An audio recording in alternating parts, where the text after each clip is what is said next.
Hi mga my loves! It's me again, Shibuana, and welcome back to my vlog! Kumusta po kayong lahat?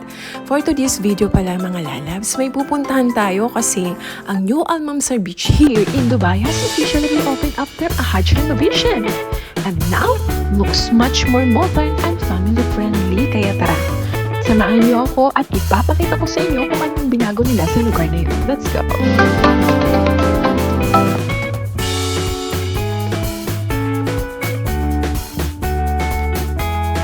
So guys, nandito na tayo sa sinasabi ko sa inyo. O diba, ang ganda. Itong bagong Al Mamsar Beach Park ay officially nagbukas noong May 5 nitong taon na. At pansamantalang isinara ito noon dahil sa malaking redevelopment at renovation budget ng Dubai.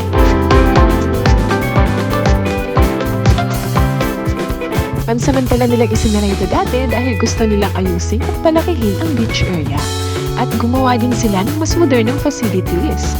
At alam niyo ba, naglagay sila ng bagong attraction tulad ng night swimming at floating walk tulad nitong nilalakaran ko ngayon. At lalo nilang pinaganda ang buong coastal area para sa mga turista at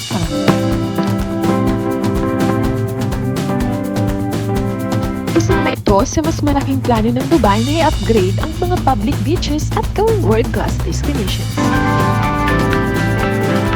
Dito sa lugar na to, maraming pwedeng gawin kaya sikat ito sa families, friends, at turista sa Dubai. At alam niyo ba mga my loves na meron sila ditong 5 beach areas para sa swimming at relaxing at meron ding swimming pools para sa mga adults at kids.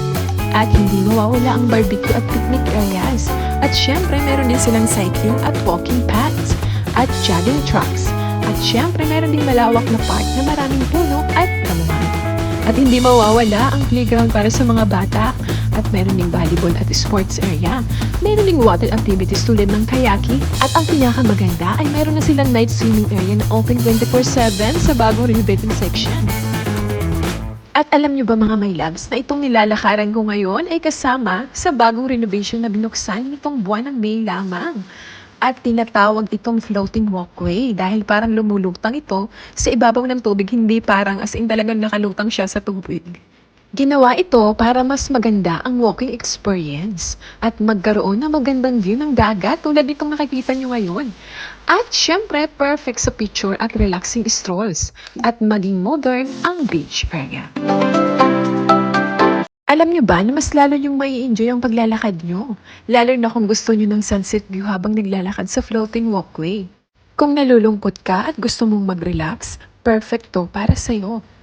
Pero ayos din maglakad dito ng umaga dahil fresh ang hangin, kaunti ang tao at good for jogging or walking. Itong Al Mamsar Beach Park ay isa sa pinakasikat na beach park sa Dubai na pinagsama-sama ang beach, park at recreation area sa isang lugar. Matatagpuan ito sa hangganan ng Dubai at Sharjah. Isa ito sa mga unang malaking public beach park sa United Arab Emirates.